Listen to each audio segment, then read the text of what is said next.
अस्सलाम वालेकुम। SMTV global के साथ मैं हूं आमना अनफाल। सबसे पहले न्यूज़ हेडलाइंस।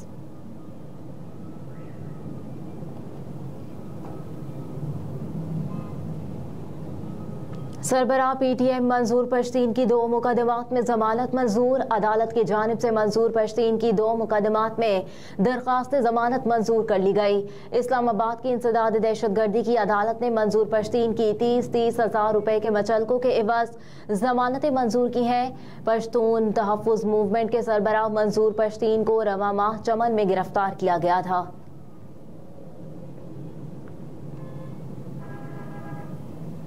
पाकिस्तान तहरीक इंसाफ के सीनियर नायब सदर शेर अफजल मरवत ने कहा है कि चाहूं तो हर सूरत NA-32 से इलेक्शन लड़ सकता हूं। पेशावर हाई कोर्ट में मीडिया से गुफ्तगू करते हुए शेर अफजल मरवत ने कहा कि बल्ला PTI का निशान था और रहेगा। परवेज खटक के बयान का नोटिस लेना चाहिए। बैट का निशान सिर्फ इलेक्शन कमीशन ही ऑफर कर सकता है। मजीद कहा कि बैट का निशान ऑफर करने की जरूरत क्यों थी। परवेज खटक ने तो तहरीक इंसाफ के मुकाबले में अपनी पार्टी बनाई। शेर अफजल मरवत ने कहा कि परवेज खटक के बयान से उनके और इलेक्शन कमीशन के ताने बाने मिलते हैं। PTI रहनुमा ने कहा कि बानी PTI ने NA-32 पेशावर से इलेक्शन के लिए मुझे नामजद किया था। अपने हल्के लकी मरवत से भी कौमी असम्बली के लिए कागजात जमा कराए। इलेक्शन कहां से लड़ना है ये फैसला पार्टी करेगी।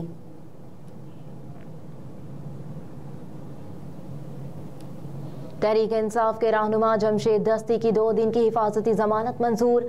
जमशेद दस्ती मुजफ्फरगढ़ पुलिस को थाना सदर में दर्ज एक मुकदमे में मतलूब हैं। जमशेद दस्ती ने अपने वकील के हमरा हिफाजती जमानत के लिए Lahore high court Multan bench पेश हुए। जस्टिस सरफराज जोगर ने जमशेद दस्ती की 2 दिन की हिफाजती जमानत मंजूर की।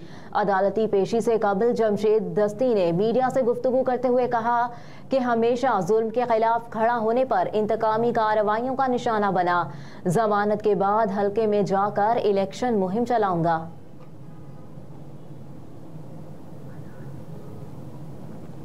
स्क्रूटनी का अमल जारी। आसिफ अली जरदारी, शेख रशीद समेत कई सियासतदानों के कागजात मंजूर।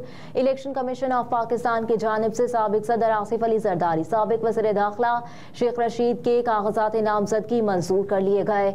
मुस्लिम लीग नून और पीपल्स पार्टी की मखसूस नशिस्तों के उम्मीदवारों की स्क्रूटनी आज होगी। साबिक सदर आसिफ अली जरदारी के NA-207 नवाब शाह, सरबराह अवामी मुस्लिम लीग शेख रशीद और उनके भतीजे राशिद शफीक के रावलपिंडी पीपल्स पार्टी के निसार खोड़ो, रुबीना कायम खानी, सईद गनी, तंजीला कमरानी, जमील सोमरो, TLP के सुरवत फातमा, MQM की अफशां के कागजात नामजदगी मंजूर कर लिए गए।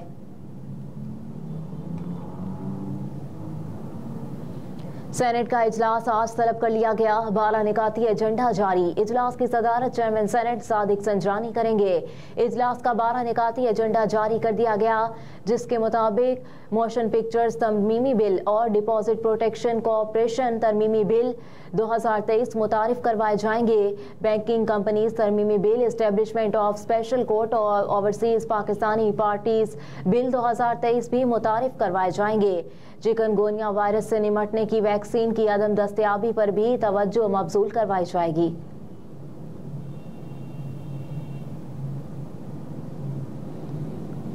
पाकिस्तान मुस्लिम लीग नून के रहनुमा और साबिक सेनेटर निहाल हाशमी ने कहा कि महदूद वसाइल के बावजूद नवाज शरीफ ने सिंध पर बड़े एहसानात किए। अपने बयान में मुस्लिम लीग नून के रहनुमा निहाल हाशमी ने कहा कि फरवरी 2024 को होने वाले आम इंतखाबात में हमारा किसी सियासी जमात से कोई इत्तेहाद नहीं। मजीद कहा कि इंतखाबी इत्तेहाद की जरूरत उन जमातों को पड़ती है जो कमजोर होती हैं। हमारा किसी से इत्तेहाद नहीं है।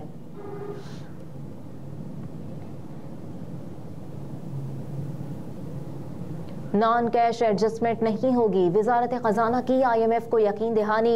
जराये के मुताबिक IMF को यकीन दहानी कराई गई है कि वजारत खजाना दीगर वजारतों के लिए नॉन कैश एडजस्टमेंट नहीं करेगी। ग्रांट फंड्स की मंजूरी के लिए वजारत खजाना कैश एडजस्टमेंट नहीं बल्कि कैश ट्रांजैक्शंस करेगी। वजारत खजाना हुकूमती मलकियती इदारों से ड्यूडेंट को भी नॉन कैश एडजस्टमेंट नहीं कर सकेगी।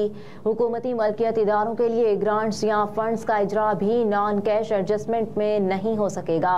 ज़राए का मजीद कहना है कि IMF को यकीन दहानी करवाई गई कि गर्दिशी कर्ज में कमी के लिए भी नॉन कैश एडजस्टमेंट को मंजूर नहीं किया जाएगा।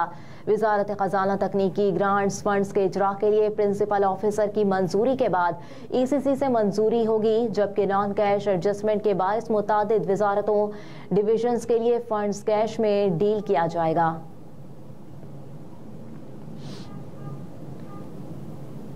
ANF की कार्रवाइयां 1 टन 903 किलो मनशियात बरामद, 7 मुल्जिमान को गिरफ्तार कर लिया गया। तर्जुमान ANF के मुताबिक कार्रवाइयां लाहौर, कराची, पेशावर, पशीन और खैबर में की गई। कार्रवाई में 2000 किलो 263 ग्राम चर्स, 35 किलो 600 ग्राम अफ्यून बरामद कर ली गई। तर्जुमान के मुताबिक कार्रवाई के दौरान 201 किलो हेरोइन, 3 किलो आइस बरामद हुई, जबकि एक और कार्रवाई में 76 आइस भरे कैप्सूल्स बरामद कर लिए गए। तर्जुमान ANF के मुताबिक गिरफ्तार मुल्जिमान के खिलाफ इंसदाद मनशियात एक्ट के तहत मुकदमा दर्ज कर लिए गए।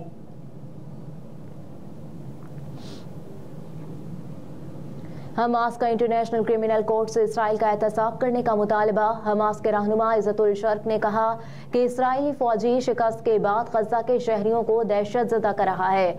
सेहूनी फौज के जंगी जराइम पर आलमी अदालत फौरी इक़दामात करे। मजीद कहा कि इसराइली फौज को शिकस्त होने लगती है तो बाइडन की मदद से निहत्ते शहरियों पर हमले बढ़ा देती है।